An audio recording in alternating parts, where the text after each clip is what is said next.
and welcome to a brand new year. It's 2025. This is technically our second video of 2025, but here we are going to announce our reading challenge for the year, which is really like the only important one that anybody cares about for 2025, I'm sure.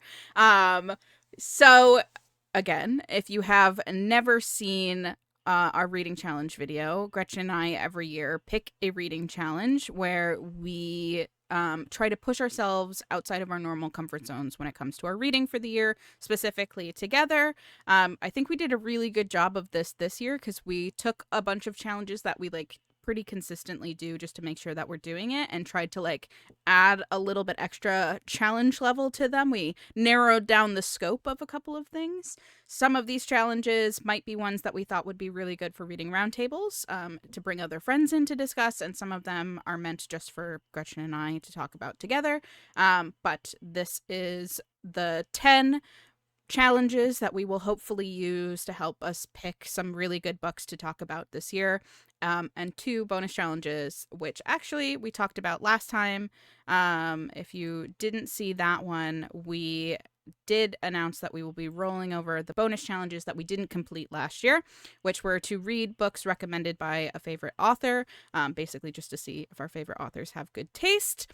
But now we are going to talk about these 10 challenges that are like the actual 10 challenges that we're picking for the coming year. So if you want to follow along, there is a Storygraph reading challenge that is open to the public. Anybody can join us. I'll have the link to that down below. And I am also this year, I made a printable, which people can have if you're like a bullet journal person or a book journal person. I've made one that's in color and one that is in black and white, which you will see at the end of the video. I'll bring it up again. But if you would like that, that's also going to be linked down in the description. If you're not like a digital follower, you would like to have pretty things in your journals.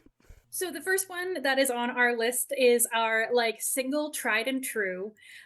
Here at Betwixt the Books, sometimes consistency is a problem.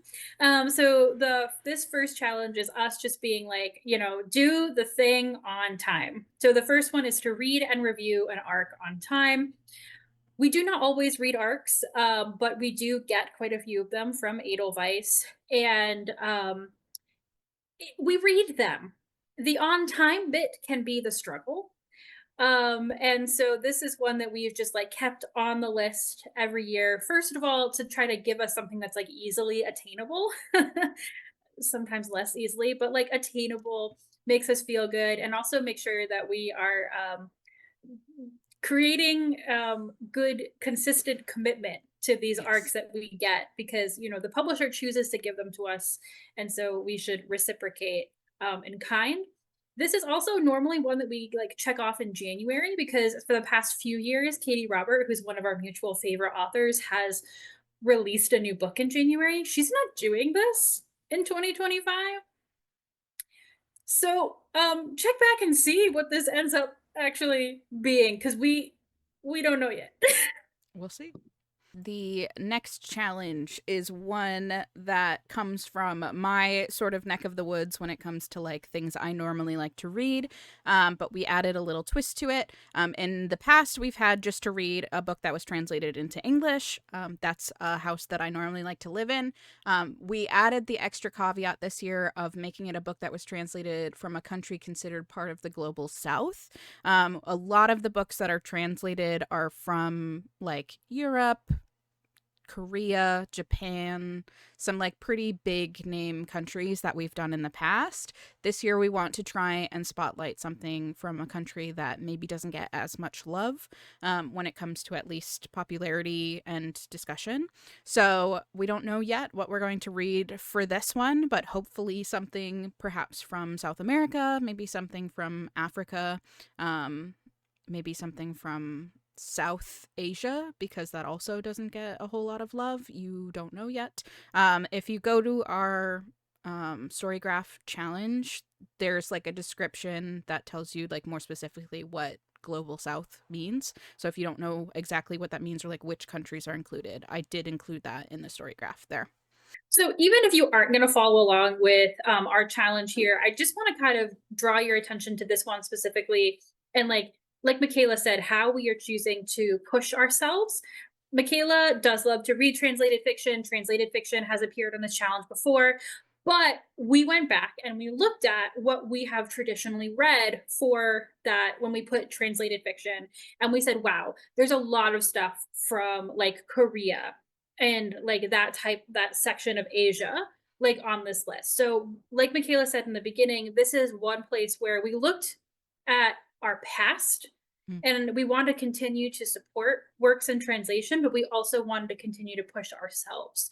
And if that's something that for you for 2025 sounds really interesting, like make sure you go and look what you've done in the past because it might not have been as like broad as maybe you think once you see other books that you've read like that. So I'm really, really excited to share more of that with you guys. But that's just like a little thing that we did that can help you create your own challenge in 2025 as well. So free is a little complicated, so just like bear with me while I explain this. So the way that it's listed on Storygraph is read a book meant to help replace an author that you have personally canceled.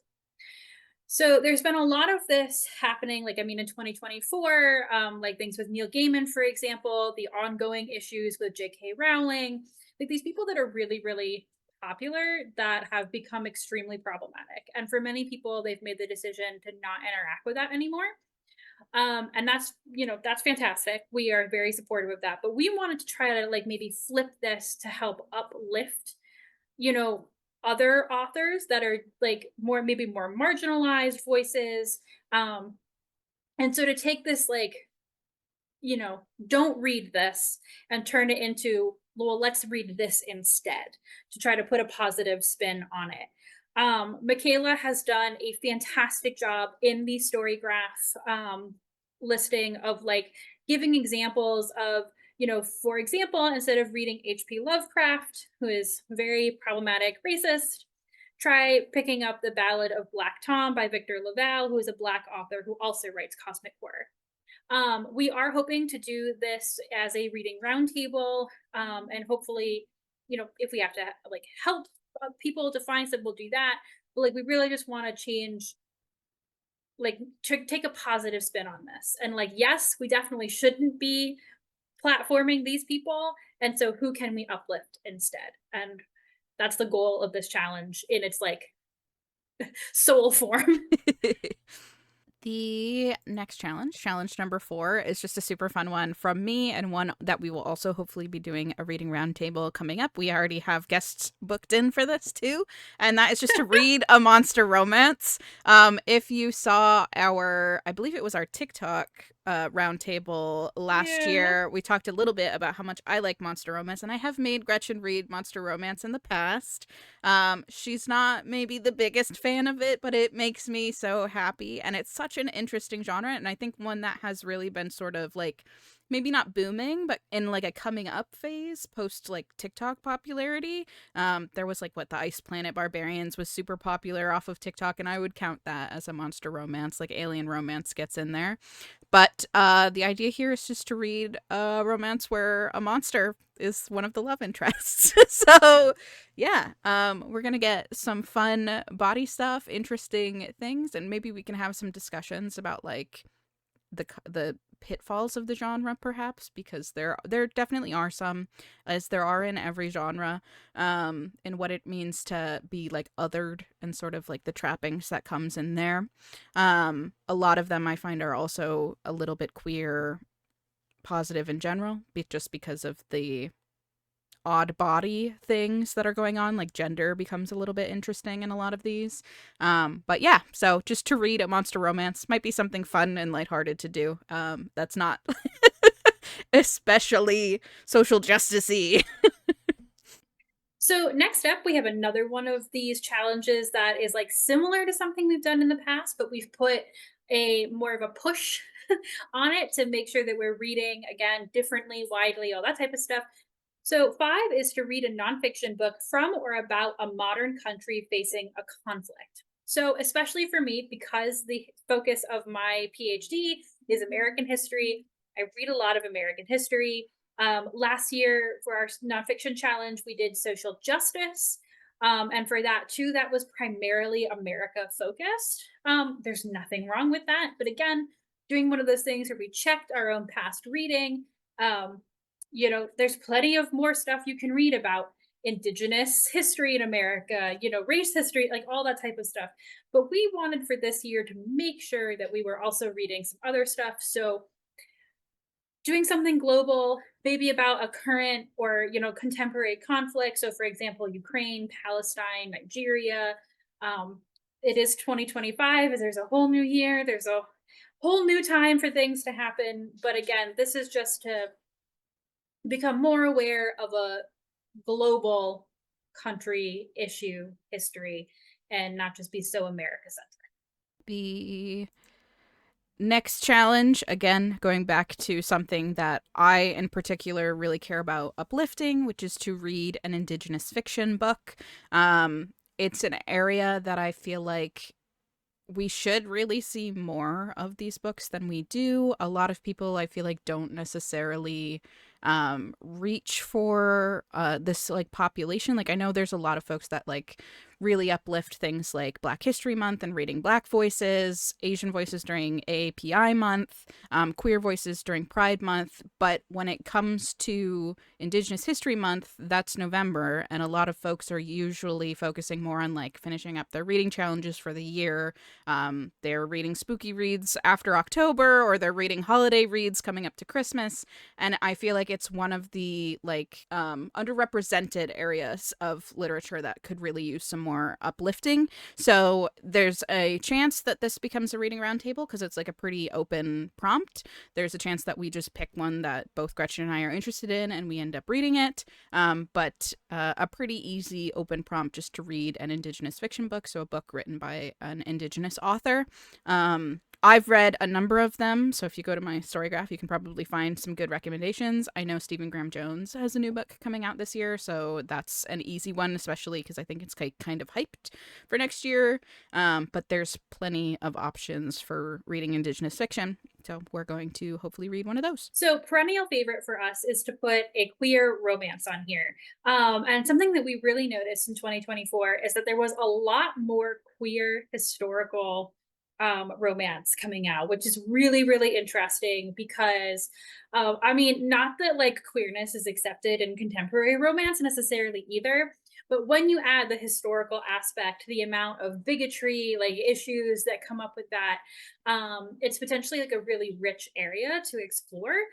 And in particular, we had noted at least like two or three like trans queer historical romances, and so when we were talking about that, and we were like, you know what, that's going to be a challenge for our reading in 2025 because every single time we have put queer romance on our list, it's always been contemporary.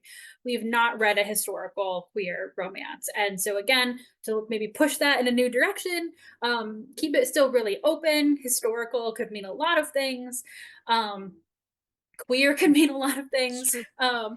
But so this again is one of those that could just be us, could be a reading roundtable. We don't know yet, but we're really excited to push fan perennial favorite challenge in a new direction. Challenge number 8 is also a pretty open challenge for us. It's to read a book that reminds you of your childhood. Longtime viewers of the channel will know that we have sort of a section that we do periodically called Nostalgia Junkie, where we reread a middle grade series, or I think the last time we did it, we read one that neither of us had read and wanted to read. So this could be us reading a middle grade series that we already read and want to reread it as like a let's go back to this thing in our childhood. But it's like super open. It could just mean a book that feels like our childhood. Like we don't know. It could be set in the 90s or the early 2000s even. So it's like a pretty open challenge. I have a feeling we're probably going to wind up doing a Nostalgia Junkie for this just because it's like an easy vein for us to go to, and it's something that we already do on our channel. But if you're I like reading how you along with said us, easy vein. And literally, the last time we did this, we read all five Percy Jackson books. And this was a challenge that took us years to complete. So watch that word easy. listen, easy in that we don't have to conceptualize something. Yeah. The concept exists. Whether the completion of it exists is always up for interpretation.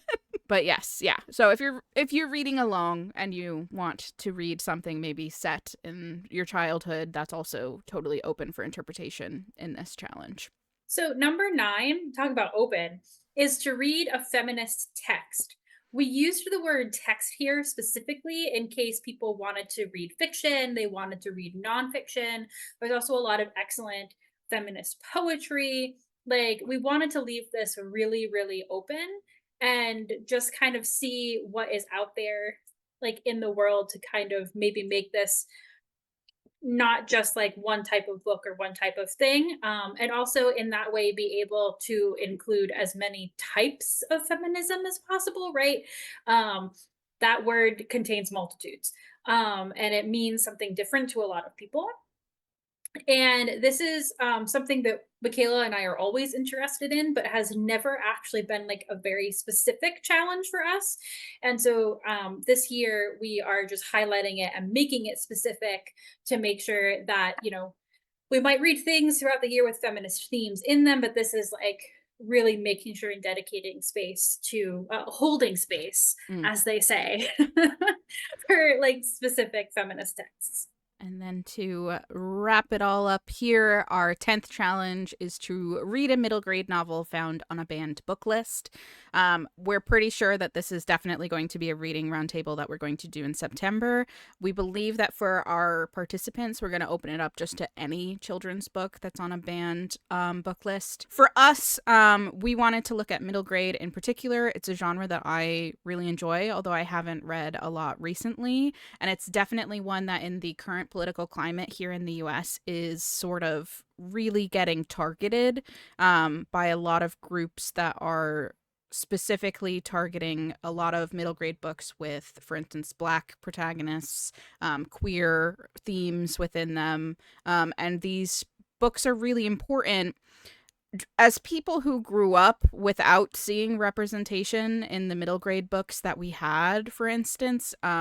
We were really proud of how many like LGBTQ themed books were coming out in the past couple of years in the middle grade genre. And it's really disheartening to see this like really aggressive backlash toward them. So we wanted to highlight that and to really talk about the fact that if it is a book that people are trying to keep out of the hands of readers by challenging them or banning them in school libraries, public libraries, school curriculum, that it might be worth looking at. In general, when information is trying to be taken away from the population, that means that it's something that is important to know. So we've added that to our list. If you would like to join us in that, please feel free. If you didn't know, every September, the American Library Association has Banned Book Week, which is why we are planning to do it in September, where they spotlight all of the books that were banned and challenged in the last year. They have a list on their website going back years at this point where you can look and see like all of the different books that have banned and challenged. And I think a lot of folks who maybe aren't as in tuned to the bookish space or are aware of this know exactly which books are on that list. And I do highly recommend going to look at that, whether it's now or in September, because you would be surprised. When I was a bookseller making a banned book table in September, people would come over and be like, this is on the list? This was a classic that I read in high school. And it's like, yeah, a lot of those are now on banned book lists for various reasons. So yeah, it's worth looking at and being aware of that it's happening. And then also just to, again, uplift those marginalized voices that are getting the representation that they deserve, because those kids deserve to see themselves and see their family members represented in books. And hopefully this doesn't create a swing in the publishing industry where they stop publishing those books again. We don't want that to happen. Unfortunately, it may, especially with the coming administration. But we ourselves are still trying to make sure that we're getting that representation out there.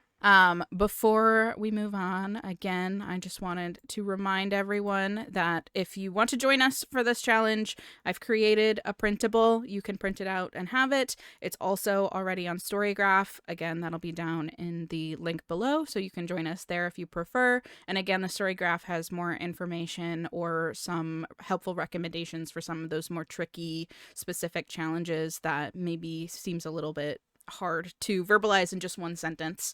But yes, please feel free to join us and read along. We obviously are also there, so you may get some like sneak peeks into what we're planning to read, because you can kind of just look and see what other people have added, so you can see what we might be reading. But I would recommend folks to do this, and especially also to do this and talk about it with us or with other people. The reason that we have the channel that we do, where it's not just one or the other of us talking about books all the time, is that like books in general really open themselves up when you discuss them with other people. There's been multiple times, whether it was a challenge book or not, where Gretchen and I have gone, I missed that, and the other person caught something, or we've changed our minds on how we view certain scenes or certain structures because the other person talks about it in a certain way. So our challenge is the buddy reading challenge, because we read our books together, but we do recommend you to also read books with other people, whether you join a silent book club or an actual book club in real life, or whether it's here on the internet in bookish spaces. Please feel free to talk about these challenges, join us, and do them with your friends. So, like Michaela just said, like this is a buddy reading challenge. It can be a challenge just for you. And one of the reasons that we wanted to explain kind of like the thought process behind some of these is to kind of also maybe inspire you to do something with like maybe a similar thing that you do. It might not be related at all to any of the challenges, but maybe it's just something where you're like, oh yeah, like I realize that I do read a lot of translated fiction from this one country or whatever it is, right? And push yourself in like maybe a little bit of a direction, even if it has nothing to do with our challenges, because the more we read, the better and smarter we are, and that's just the best thing for the world. So before we head out, do leave us a comment down below if with either like a challenge that you're really excited about on our list, or if you have a recommendation for a book that fits one of those challenges, please let us know, because there are 10 of them. And sometimes we just like are like, what do we do? There's so many out there. It'd be really cool to hear from other people. And of course, if you want to know how we did on this reading challenge in 2024, we did release that wrap-up video that you could go back and watch. But this is our plan from 2025. Will this be the year we complete all 10 main challenges? Because it's never happened before. We don't know, but you should stick around and find out. We will see you guys for a whole bunch of really awesome reading in 2025. Thanks, guys. Bye.